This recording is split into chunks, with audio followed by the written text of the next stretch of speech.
Having the energy is called orker in Swedish, and this is called Bogle, brief overview of games lately experienced. In the old days, when the orcs were greener and the reefs shined brighter, I was a pirate. And in my travels through the high seas of the internet, I moored along the shore of the game called Orcs Must Die 2. I played it with my college mates through LAN and enjoyed it quite a bit while not paying a single dime. The Orcs Must Die Unchained came out and it was free to play, and I had my share of fun there as well. And now, recently Orcs Must Die 3 was free on the Epic Games Store and I played it as well. So through all these years I haven't paid anything for these games, but eventually my consciousness caught up with me and I do believe in funding the developers which games you enjoy, and I bought a whole bundle on Steam with the intention of revisiting the franchise. 2 days later, Robot Entertainment announced a new entry, Orcs Must Die Death Trap. As if I didn't have a protagonist syndrome already. I can't say I'm a fan of this series, but rather a prolific enjoyer of it. The first game came out in 2011, and it turns out I haven't actually played it since I couldn't recall any of the levels.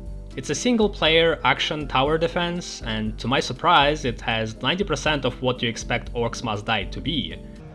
Wait, you have ballistas too? Crazy. The first game had everything. Despite being the first, it's a solid game on its own. You take over the role of a cheeky war mage by the name of Maximilian, who found himself alone defending the realm from the hordes of rift-jumping orcs. You are given an array of traps which are unlocked throughout the game, as well as weaponry to fight off the orcs yourself. There is something very appealing to me about this formula. It has a puzzle element to it, with trying to figure out the best setup of traps given the map and enemies. You constantly have to tweak and revision your approach in order to create the ultimate orc grinding conveyor belt, but also you yourself have to hold them off with your own sweat and blood. And let me tell you, there is plenty of sweat to lose, as the developers are not getting shy with the amounts of freaks sent your way. The light-hearted and comical atmosphere wrap up the whole picture nicely. It doesn't take itself seriously at all, and the plot of the game is very much campy. It knows what it is, it's happening on the background, and never overstays its welcome. The first game is not without its share of problems. The major one is technical. There's a very prominent arrow stare glitch when the bolts shot from your crossbow are all of a sudden going flying way off the target when the enemies are on stairs. What? What is this? Oh, fucking glitch again. God, what? Again? Oh, I hate this shit. The enemies sometimes get stuck in all kind of funny places. Dude. You're in lava, how are you alive? Where are you? Ugh. Oh my god, he's not dying. What, Paladin? You fuck, what are you what the fuck? This is not fighting anything. Oh my god, this guy. Oh. Point, please. Ah. I'm glitches. You can't change your key bindings and the default setup is bonkers. Human fingers haven't evolved to be this long, and it should be common sense to not use any numbers beyond 6 on the keyboards, especially for action games. Game does not remember which traps you've picked last time, so annoyingly you have to pick them again every restart. The other thing that doesn't tickle my fancy is the timer. To earn a perfect 5 skull score, you need to complete the level on time. There are breaks between the waves, and yet the timer during these pauses does not actually stop. Let me think and plan, it's a large part of the game. Instead, I have to run around in a rush like my ass is on brimstone, dropping traps wherever is faster. Luckily they did figure it out in Death Trap, but this flaw will persist throughout all the 3 games. There is now infinite time between waves. We've gotten rid of the idea of the time pressure, so I wanted to give players as much time as they needed. Also, in the first game, the hardest difficulty has no breaks, even at the start, which again should not be the case. There's a feature in this game that does not appear anywhere in the series, and that's skill trees, which you upgrade during the level with coin. It has 3 paths, one focuses on traps, the other one on sorcery, and the last one is for utility. I actually enjoyed that. It changed around the playstyle nicely and noticeably, and at points was crucial for completing some of the hardest levels. I don't know how well that would work with multiplayer, but for this game it worked nicely. Orcs Must Die 1. Solid game, check it out if you want. It took me 25 hours to complete 100%, and I give it 65 out of 100. Orcs Must Die 2, released in 2012, only 7 months after the first game, plagued by the game journalist about multiplayer. And then is there multiplayer as well? This is single player only. And is it multiplayer?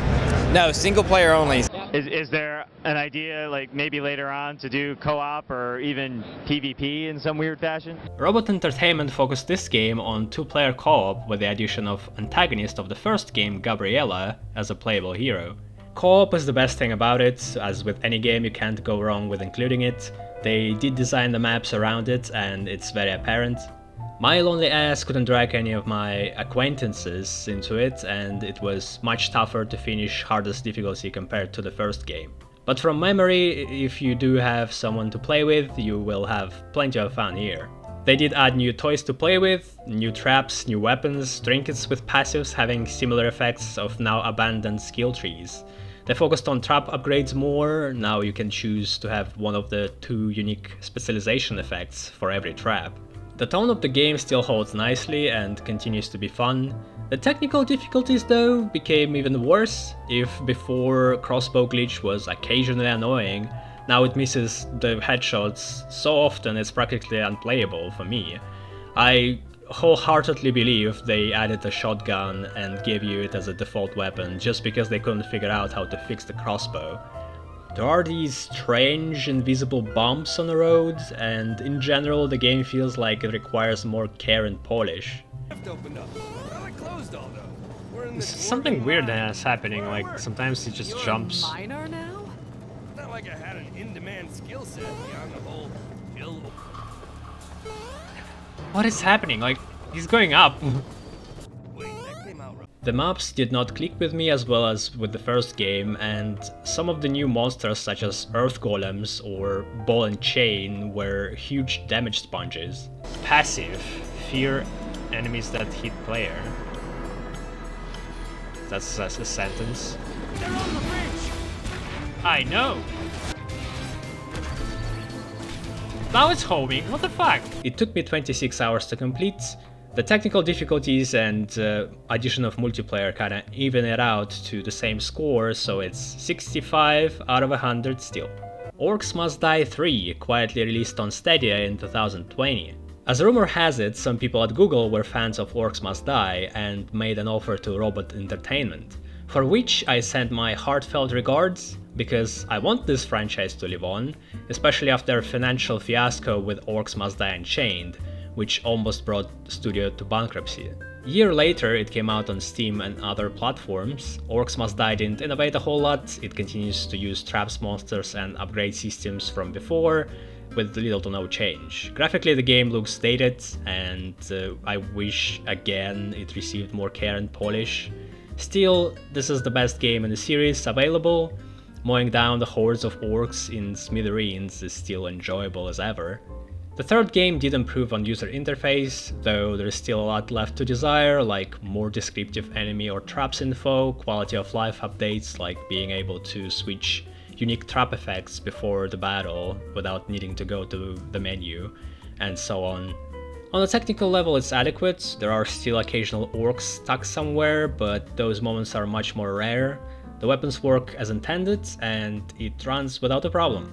In tone, it does step down a bit. The new characters are as normal as Steve and Alex from Minecraft, and just do not hit the same notes as power-hungry witch or narcissistic blockhead. They would have benefited from being more eccentric to have something special going. I do like that the old characters are aged and now take over the role of mentors. That was a nice touch. And despite me never taking this world too seriously, I do appreciate this character growth. Looks like old Maxie saves the day again. Well, baby steps growth for some.